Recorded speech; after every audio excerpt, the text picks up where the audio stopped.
Two retirees can move to Thailand with very different budgets and end up living completely different lives. One feels relaxed, the other feels restricted. In this video, I'll show you what retirement really looks like on about $1,500 a month versus $3,000 and why the difference surprises most people. This isn't about judging budgets, it's about understanding what each one realistically gives you so you don't move here with the wrong expectations.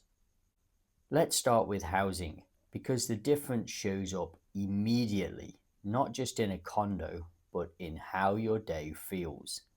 At around $1,500, housing works, but with trade offs.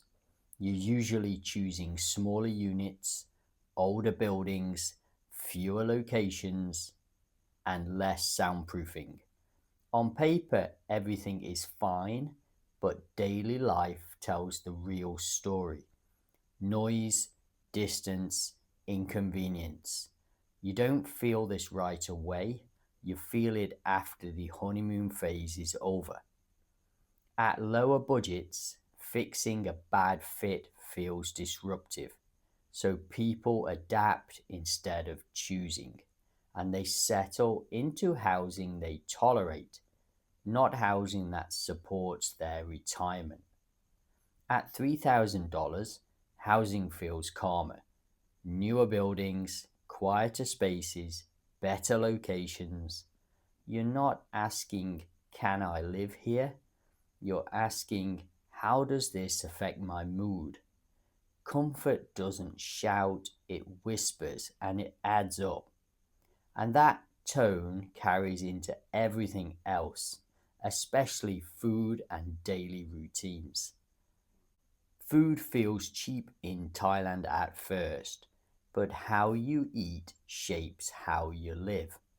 At $1,500, most retirees eat well, but food becomes more functional than social. You're eating local, cooking more, and being selective. There's nothing wrong with this. Many people love being like this. But food is how routines form. At lower budgets, social meals feel optional, not unaffordable, just not habitual. Isolation doesn't arrive suddenly, it creeps in through reasonable decisions.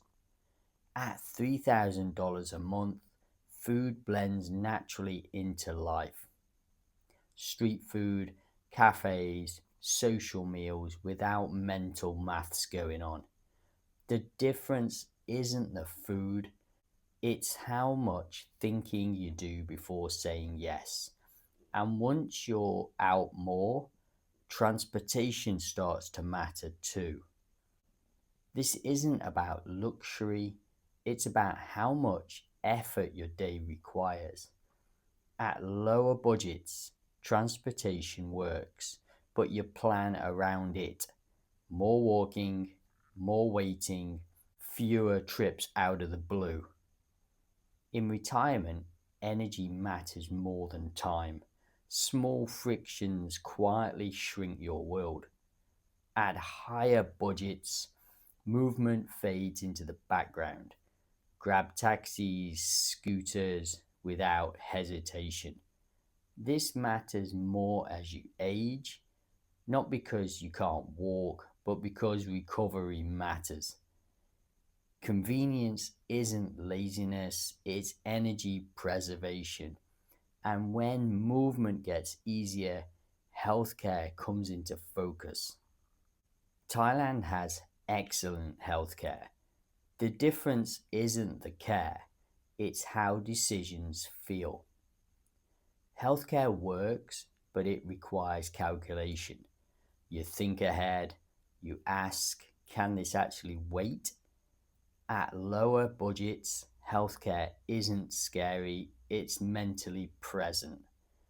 At higher budgets, healthcare feels like a choice, broader insurance options, and earlier treatments. At higher budgets, it's a choice At lower budgets, it's a calculation. And when healthcare joins everything else, a pattern appears.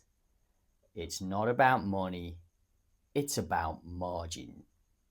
Sorry to disturb the video. Can you just do us a massive favor and press the subscribe button? It really helps the channel, helps to push to people like yourselves who want to retire in Thailand. Thanks a lot, and back to the video. At $1,500, retirement can work, but surprises feel big. At 3,000, the same surprises feel manageable.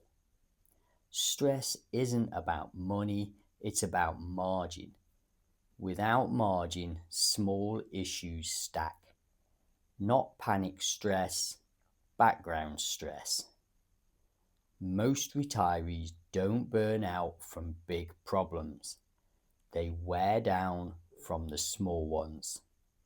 So the real question isn't how little you can live on, it's how much margin you need to feel at ease. Lower budget fits people who are comfortable with simplicity, flexibility, and trade-offs. They value independence over comfort. They're building a new life, not recreating the old one. Problems come from personality mismatch, not income. Some people don't relax well under constraint. Higher budget fits people who value ease, stability, and fewer daily decisions. They're definitely buying calm, not luxury. When you're honest about that, the right budget becomes clear.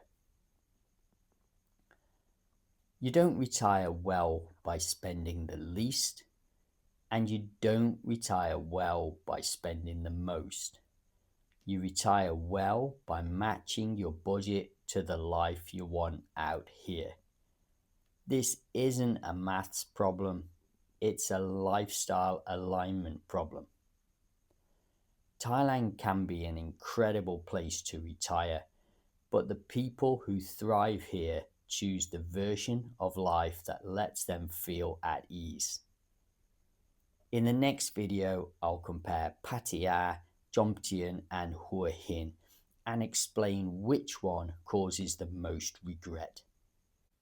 If you enjoyed today's video, please can you do us a massive favor and press the subscribe button. It really helps YouTube to understand that you like this kind of video and attracts other viewers similar to yourself who want to watch the channel. And also put a comment down below if you're thinking about retiring in Thailand and if you're enjoying these videos at the moment. Thanks a lot, and I'll see you on the next video.